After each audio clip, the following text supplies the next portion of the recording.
There is a precise moment in some investigations when the case stops being investigated and starts being interpreted. Not solved, not clarified, interpreted. In the JonBenét Ramsey case, that moment did not arrive years later. It arrived within days, before lab results were completed, before suspects were stabilized, before investigators even agreed on what the evidence meant. Once that happened, the investigation never truly recovered. Tonight, we begin part 5 of the JonBenét Ramsey investigation, not by asking who did this, but by examining how an investigation lost control of itself in real time. This is the Midnight Mystery Archive in part 5 of the JonBenét Ramsey case.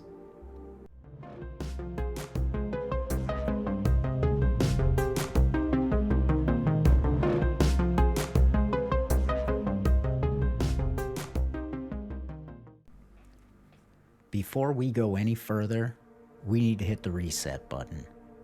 Up to this point in the series, we've established several critical facts. The crime scene was compromised very early, almost immediately. The ransom note introduced severe psychological contradictions. Law enforcement agencies disagreed almost immediately on what happened, and no single theory has ever accounted for all of the evidence. Part 5 is where those fractures collide. Because what happened after December 26, 1996, may have mattered as much as what happened during that night itself. One of the most interesting things about the JonBenét Ramsey case is how fast it went public. According to journalist Lawrence Schiller, author of Perfect Murder, Perfect Town, the JonBenét Ramsey investigation began leaking information within days of the murder. Not weeks, not months, days. The ransom note, the family's movements, speculation about behavior, even internal disagreements. Schiller documents that leaks originated from multiple places: the Boulder police personnel, the district attorney's office, legal teams attached to the case, and of course, unnamed quote-unquote sources close to the investigation. This matters because homicide investigations rely on information discipline, not secrecy. Discipline. Facts are released deliberately to protect witness memory, preserve investigative leverage, and prevent narrative contamination. That discipline collapsed almost immediately. Instead of a structured release of confirmed facts, the public received a rolling narrative, constantly updated, often contradictory, and rarely contextualized. One of the questions we have to ask ourselves when we look at the JonBenét Ramsey case is what media does to memory. Former Boulder detective Steve Thomas later described a shift investigators noticed almost immediately. Witnesses stopped telling police what they remembered and began telling police what they had heard. This phenomenon is well documented in forensic psychology. Once a narrative circulates widely, memory becomes reconstructive, confidence increases without accuracy, and uncertainty collapses into belief. By early January 1997, the JonBenét Ramsey case was no longer being processed privately by investigators. It was being processed socially, on television, on newspapers, and increasingly in public conversation. Once that happens, witness reliability degrades rapidly. Investigators are no longer collecting raw evidence. They're filtering belief. Then there's the Boulder police and the district attorney schism that became extremely deep. This is one of the most misunderstood aspects of the case, and one of the most damaging. According to Schiller's reporting and Steve Thomas's own sworn testimony, the Boulder Police Department and the Boulder District Attorney's Office diverged very early, not on the facts of the case, but on their philosophy. Police investigators believed circumstantial evidence justified aggressive pursuit of the family. Behavioral indicators mattered. The ransom note suggested staging. The DA's office believed the evidence was insufficient. The case was not able to survive a trial, and premature focus on the family was dangerous. As a result, warrant requests stalled. Subpoenas were delayed. Investigative strategies diverged. This did not create balance. It created paralysis. Instead of a unified investigative theory, the case splintered into parallel tracks, sometimes working against each other, and cases cannot survive this. Now let's stop here. This is not about incompetence. It's not about malice. It's about structure. When investigators do not trust prosecutors, and prosecutors do not trust investigators, evidence becomes political. And once evidence becomes political, it stops being purely evidentiary. Then there's the grand jury, and what people think they know versus what actually happened. In 1999, a grand jury was convened. For years, the public believed it returned no indictment. That belief was incomplete. In 2013, previously sealed documents revealed the grand jury voted to indict John and Patsy Ramsey on charges related to child abuse resulting in her death. But District Attorney Alex Hunter declined to prosecute. Legal scholars later clarified, grand juries operate under a low evidentiary threshold, and this is true. Indictment does not equal proof. We also know that to be true. Have you ever heard the statement, you could indict a ham sandwich? Prosecutors must consider trial viability. But the secrecy surrounding the decision created a vacuum, and vacuums get filled with certainty. Secrecy often feeds myth as well.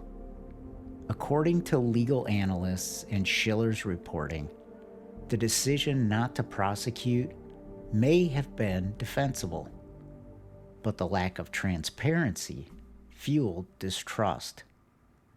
To some, it looked like protection. To others, it looked like cowardice. And to many, it looked like confirmation of guilt. Once again, narrative filled the gap left by process. What we've seen so far is not an investigation that failed all at once. It failed incrementally, through leaks, through disagreement, through pressure, and through story. By the end of January 1997, the JonBenet Ramsey case was no longer unfolding privately inside police files. It was unfolding publicly, on television, in newspapers, and in living rooms across the country. What changed next wasn't evidence, it was interpretation. According to Lawrence Schiller, the JonBenet case became one of the first American homicide investigations to be fully absorbed into the 24-hour news cycle. And this mattered, because 24-hour news does not wait for certainty. It feeds on motion and emotion. New experts appeared nightly: handwriting analysts, behavioral psychologists, former law enforcement officers. Many had no access to the full case file. Some had never even worked the investigation. Most were reacting to partial information. Yet their opinions carried weight, not because they were proven, but because they were confident. One of the most damaging dynamics in the JonBenet case was the elevation of expert certainty without evidentiary access. Former FBI profiler opinions were quoted alongside tabloid speculation. Handwriting analysis was discussed without mentioning its subjectivity. Behavioral interpretations were offered without acknowledging trauma variants. According to Steve Thomas, investigators found themselves responding to public narratives instead of developing private ones. This inversion matters. In healthy investigations, evidence shapes theory, and theory guides testing. In JonBenet's case, theory preceded evidence, and evidence was filtered through belief.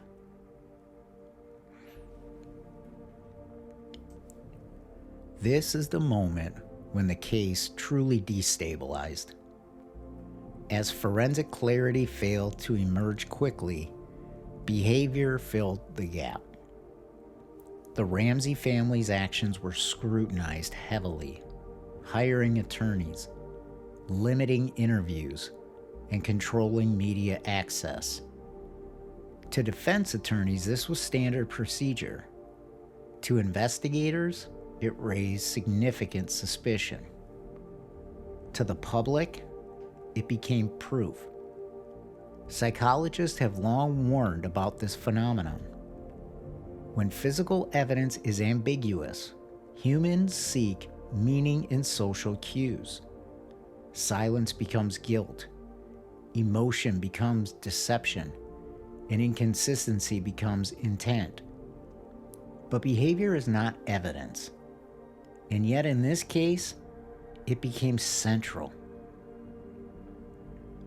Television segments began dissecting interviews frame by frame to read the people in the interviews. Eye movement, posture, tone. Entire theories were built on Patsy Ramsey's affect, John Ramsey's demeanor, Burke Ramsey's later interviews. According to forensic psychologists cited by Lawrence Schiller, this approach is deeply flawed. Trauma is known to disrupt. It can disrupt memory recall, emotional expression, social regulation. There is no normal way to grieve. We've all heard it before. Yet television required normalcy. So any deviation from that was perceived as suspicion. Now let's stop here. This is another area where many cases quietly fail. When the public believes it can see guilt, evidence stops mattering. The JonBenet case didn't just lose control of narrative, it lost neutrality. by mid-1997, the case had entered a feedback loop. Media narrative, public belief, investigative pressure, media reinforcement. Schiller describes this as a closed system. Once a narrative entered circulation, it shaped tip quality, it influenced witness memory, it altered investigative priorities. Investigators began receiving thousands of tips, many referencing theories they had seen on television. This creates noise, and noise buries signals. Law enforcement agencies are not immune to pressure, and it was building. When scrutiny increases, decisions become defensive, documentation increases, innovation decreases. Steve Thomas himself later described feeling boxed in. If he pushed too hard, he was accused of tunnel vision. If he decided to pull back, he was accused of favoritism. This is investigative paralysis in a nutshell, and it compounds existing mistakes. Once the Ramsey family became central to the narrative about what happened to JonBenet, there was no path back to neutrality. Every interview was looked at and scrutinized in every way imaginable. Every silence was interpreted to have some degree of meaning. Every clarification was reframed. According to Schiller, even exculpatory developments were often ignored because they conflicted with established belief. This is the most dangerous phase of any investigation, when evidence must defend itself against a narrative that has spun up around it. When DNA evidence later identified an unknown male profile, it entered a narrative that was already hardened. To some, it meant exoneration. To others, it meant contamination. Former DA Mary Lacy publicly cleared the family, a move that reignited controversy rather than resolving it. Why? Because evidence cannot reset belief once belief has become identity. By the early 2000s, the JonBenet case had ceased to function as a standard homicide investigation. It had become symbolic. To some, it symbolized parental guilt. To others, media excess. To others still, investigative failure. And to many outside looking in, a blend of all three. Symbols are resistant to correction. They don't evolve. They persist. This is the core tragedy of Part 5 of this investigation. Not that mistakes were made, they're always going to be made. But that once made, they could not be undone. The case stopped asking questions, and it started defending answers. By the time the JonBenet Ramsey case reached the early 2000s, something irreversible had happened. The investigation hadn't just stalled, it had transformed. What once existed as a homicide case with suspects, evidence, unanswered questions, had become something else entirely. It had become a story people believed they already knew. Criminal cases live in one of two states. They are either actively investigated or passively remembered.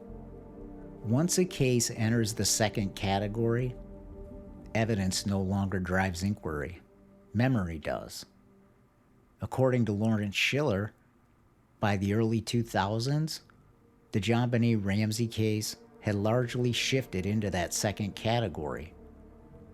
law enforcement activity slowed, media coverage shifted from reporting to retrospectives, public interest moved from what happened to what do you believe?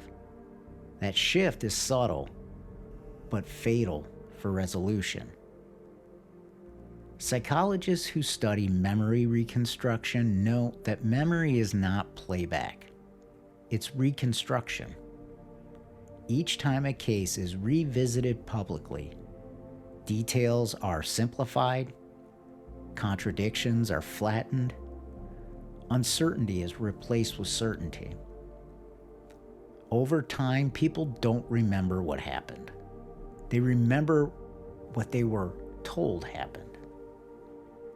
In the JonBenet case, this meant complex forensic debates collapsed into slogans. Investigative nuance disappeared, and early assumptions hardened into facts. As the years passed, the JonBenet case became fertile ground for documentaries. Some were careful. Many were not. They relied on reenactments, selective interviews, simplified timelines. They favored narrative clarity over investigative ambiguity. This is not unique to the JonBenét Ramsey case, but it seemed to matter more here, because ambiguity was the case's defining feature. Each documentary didn't just revisit the case, it re-encoded it. At some point, belief in the JonBenet case stopped being analytical, and it became ideological. People didn't just think the family was involved. They identified with that belief. Others didn't just support the intruder theory, they defended it. Once belief becomes identity, evidence becomes irrelevant. Contradictory information is not evaluated, it's rejected. This is why debates about the case feel so emotionally charged to this day, even almost 30 years later. Now, cold cases can be revived, but only under specific conditions. New evidence, new technology, or new witnesses.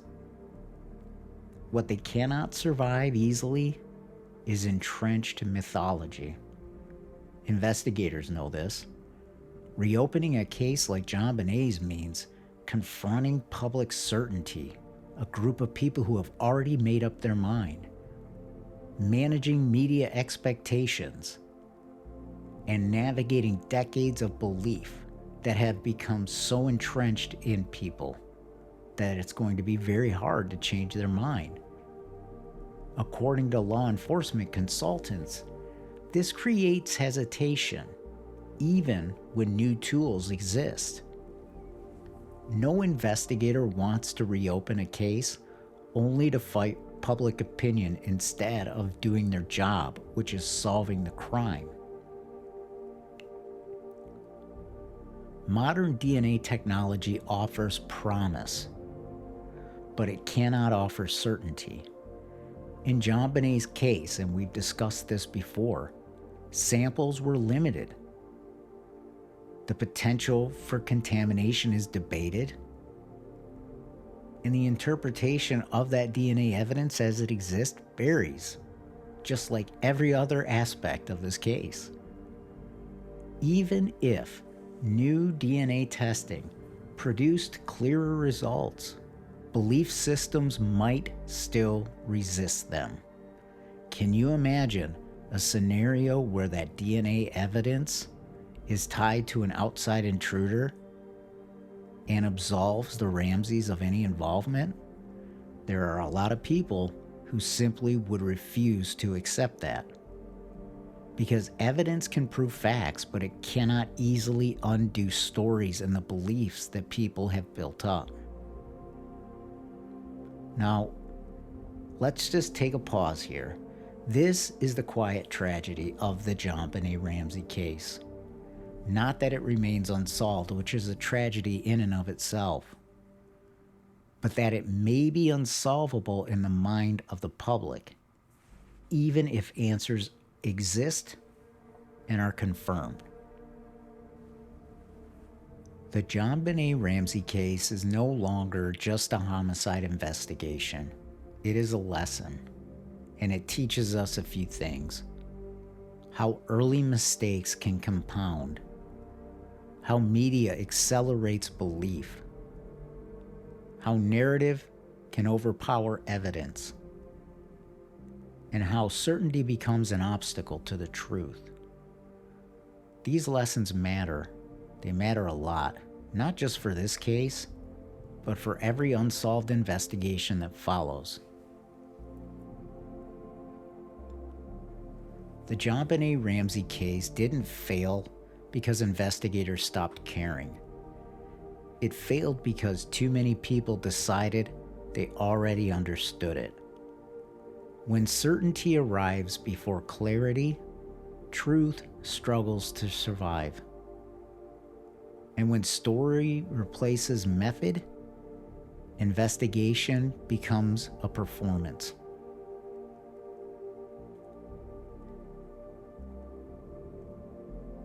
As I've mentioned on previous episodes, we've now got MidnightMysteryArchive.com live. You can stream episodes directly from that platform. In addition to that, there is a tab there where you can submit a case that you believe deserves careful, evidence-driven investigation. Go there, click Submit a Case on the MidnightMysteryArchive.com, send me the details, and I'll take a look at it and see if it could be a future episode. You can also join the official Midnight Mystery Archive Facebook. This is new. I just set it up. Come on over, people. We need people joining. And the idea is, hey, we'll be able to link episodes there as well with descriptions, but also discuss cases that we cover on the podcast, but also cases that are in the news. Hey, just by the way, it's December 17th, and there was a new article on the JonBenet case. So let's talk about it. And if this series has earned your trust, ratings matter more than people can possibly realize. Leaving a review on Apple Podcasts or rating the show on Spotify helps this work reach new listeners who care about responsible true crime storytelling and trying to find answers for these cases and their families. Next week will be part 6 of the JonBenét Ramsey investigation, and it's going to be a little different. In that episode, it's not going to be a standard episode, a scripted episode. Oh no, I'm going to be talking a little bit off the cuff. It's going to be a Q&A, and it'll be specifically focused on the JonBenét Ramsey case. I've gotten questions, there's more coming in, and I will be speaking to those questions and giving my answers and thoughts on this very, very polarizing case. I look forward to it. I hope you are as well. Have a very, very Merry Christmas, and we'll see you next time.